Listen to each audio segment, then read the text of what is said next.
Well, it's 6 a.m. in the morning in India right now. I just took my vaccine yesterday and was not able to sleep. So, what do? Well, you look at the games of Mikhail Sarin. What did I just say Mikhail Sarin? Well, sorry, it's Nihal Sarin, but I'm not wrong to call him Mikhail because he played like Mikhail Tal in this game, and it was a very exciting game. This happened in the first round of the Silver Lake Open. The over the board chess is back. So let's first look at the game. I then have some pictures to show you as well from the event, something very interesting coming up. But let's go. So Nihal is playing against Nikola Kanov. It's very interesting when Nihal plays against opponents who are younger than him. E4 by Nikola. He's rated 2140, nearly 500 points less than Nihal, but a good player.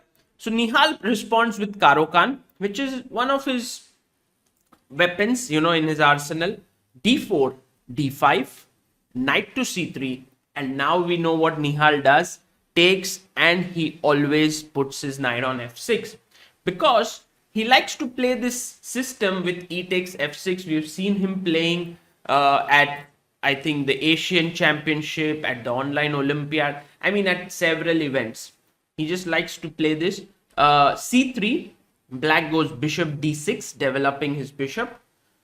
Bishop D3, and now short castle. So for this slightly fractured pawn structure, what black gets in return is very quick development. That's the main thing of this opening.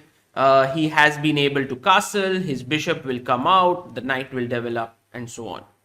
Okay, knight to e2 was played, and here rook e8, putting the rook on the semi-open file, and now white played queen c2, attacking the pawn on h7.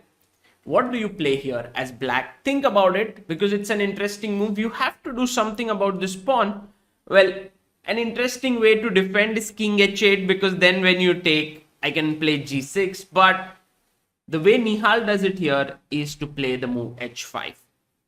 You're gaining space on the king side. You're also planning to play h4, h3, soften up white's king. If he plays h3, then you have a small target there. Castles, h4, and white stops the pawn in its tracks with h3.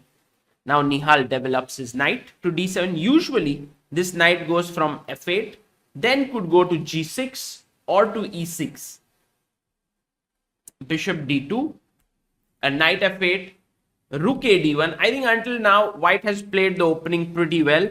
Bishop c7, and I don't know if Nihal's idea is to play queen d6, but at least he's preparing it. At some point could become very nasty.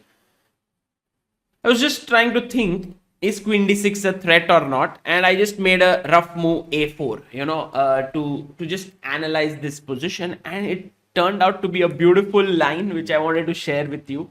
So queen d6 is not a good move because of bishop f4. Now you might think, okay, if I have to move my queen back, then after the bishop trade it would be better for white. But you have this striking move, rook takes e2. If the queen takes the rook, I take the bishop on f4. It's for free, so he must take the queen, and now rook takes c2. And here I thought, well, if he takes on c7, I'll take on b2. Looks like fine position for black, pawn up.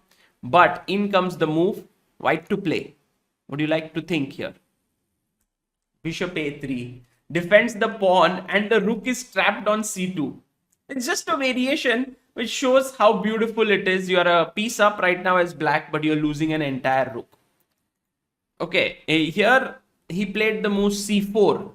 Nikola, he went for the move c4, and Nihal said, okay, I'll play knight to e6. And I think this was a key moment in this game. It's difficult to say that this is already the key moment, but Nihal is threatening to take the pawn here, right?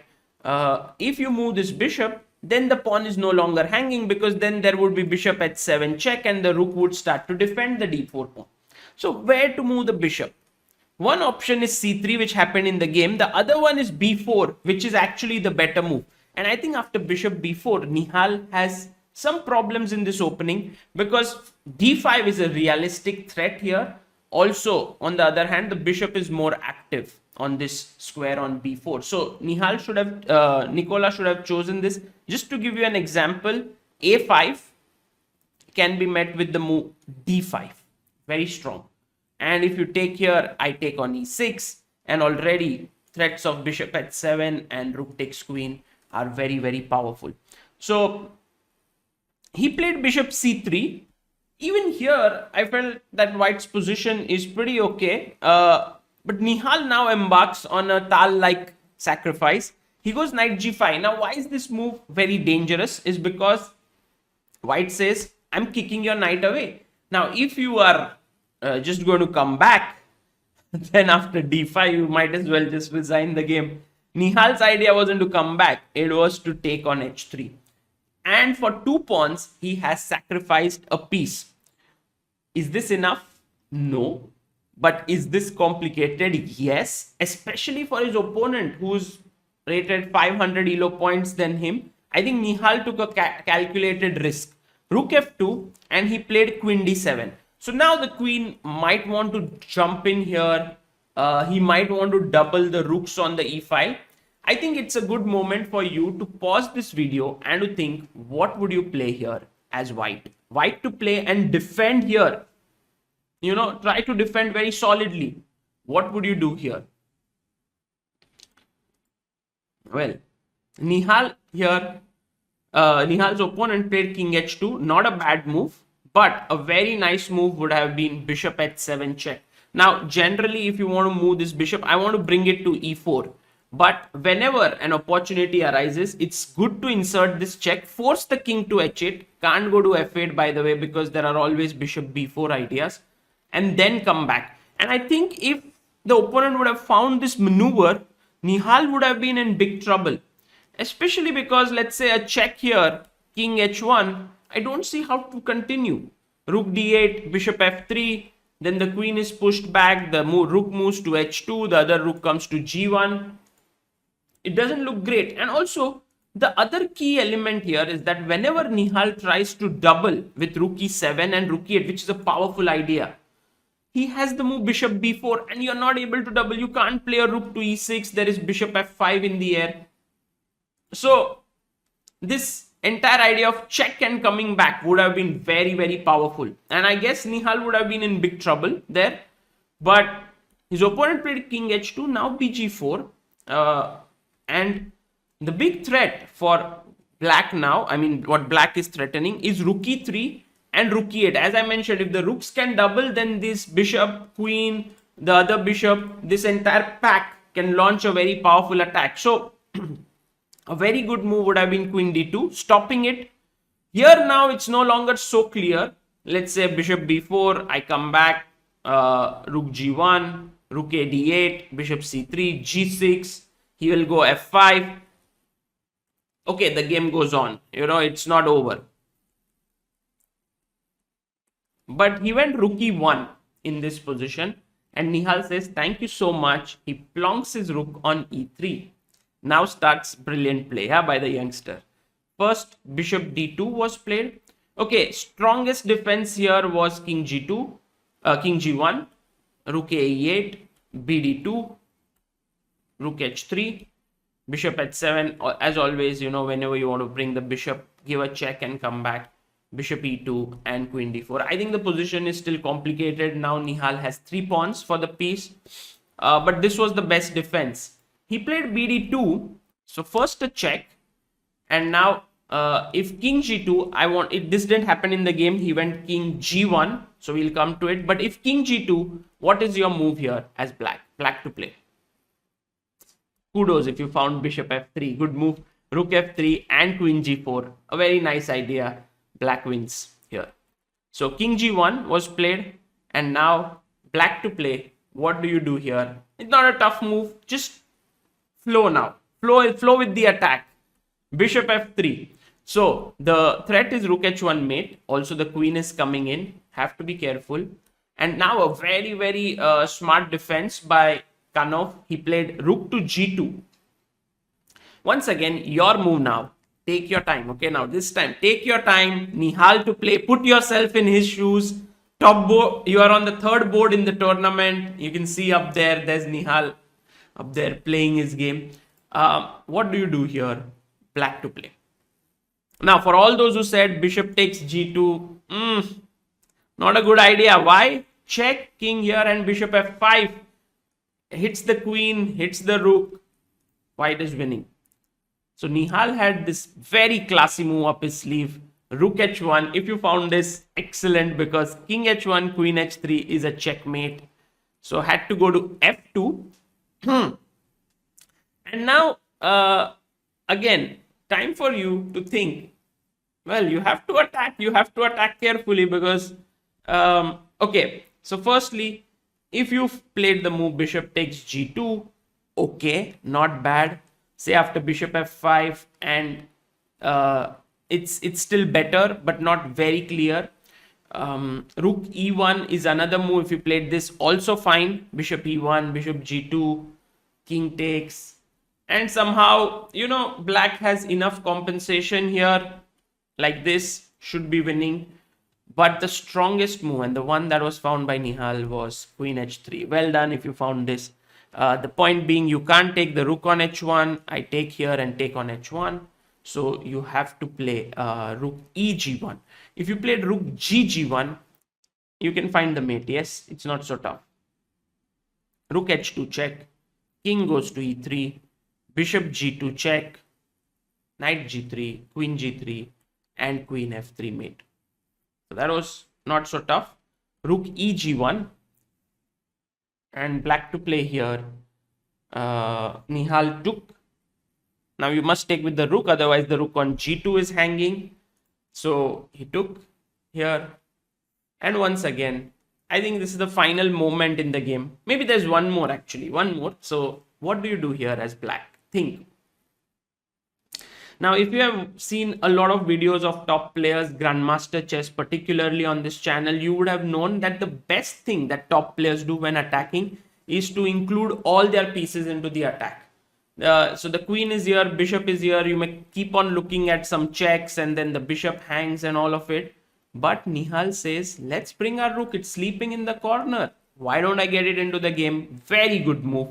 Now, queen b3 was played. I was just looking at bishop e3. A very cool move can be bishop h1. e3 is hanging here. So that could be a possibility. And black wins here. So queen b3 was played. And now I want you to just tell me, how do you finish off your opponent? Okay, in your hurry or in your excitement, did you say the move bishop e2? Because you might have calculated bishop e2, check, rook here, takes and wins. Didn't you? Well, if you didn't, and if you spotted that here bishop takes e2 is a blunder because of bishop h7, and you lose the queen, then well done actually if you spotted it, because here that is the final trick that white has. And so Nihal pushed his pawn to f5. Beautiful move, blocking the bishop. Now the same threat of queen h2 coming up. The bishop can't move because rook e2 is hanging. So in the end he went knight g3. I was just looking at queen takes b7, and here there's a nice finish, bishop d5. I like this move because it hits the bishop and also threatens queen f3, both of which cannot be stopped. If you go greedy with bishop e2, then you are losing here after queen takes c6. That's a nice variation here because it hits the rook also. But bd5 is very powerful and black wins. So knight g3 was played in the game, and now Nihal finished off his opponent in style. First a check. King here takes on g1. He's already winning. Opponent played knight e2, and now I'll let you finish off the game. Black to play and mate in one. Yes, queen f1. And with this win, Nihal opened up his account at the Silver Lake Open with a full point. And to show you a few pictures of this event, so that So that's Nihal on board number 3 there. It's so nice to see over the board play. Both players have 1 hour 30 minutes here plus 30-second increment. It will affect the FIDE ratings. So that is also a nice thing. We have 4th seed in the tournament, Abhimanyu Puranik, very talented youngster from Pune. He drew his game in the first round, so that was a bit of a mini upset.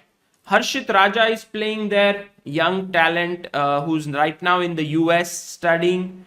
And he has traveled to Serbia to play. We have our another young talented boy, Raunak Sadhwani. Look at his opponent, huge, but Raunak made quick work of him in this game. He also started off with a victory. There are other youngsters. Isha Sharma is playing. There's Rakshita Ravi as well. We also have young Rahil Malik who's playing in this tournament. The top seed of this event is Ter Sahakyan Samuel from Armenia. And that's the guy on the right. You can see Nihal pretty relaxed here in the Silver Lake Open. This is the Silver Lake here. Beautiful place in Serbia. And also you can see Nihal quite worried during his game because he was planning on this knight g5, bishop h3 trap. Well, all these pictures have been brought to you by Rupali, who's on the left here. Is a grab I took from one of the videos that she sent. Rupali Malik, and she's traveling with her son Rahil, and she'll bring all the coverage to us. I've been pestering Rupali to make a vlog so from her travel from Mumbai to Serbia, so that you can get to know how she traveled, how's the place there, what are the things at the tournament hall. So if you too would like to see that vlog, please let me know in the comments, and Rupali would be more excited, and we'll bring out this vlog where you can follow this entire journey. For now, this is an interesting, exciting event which will be we will be following round by round. So stay tuned. This is Sagar Shah signing off. Bye bye.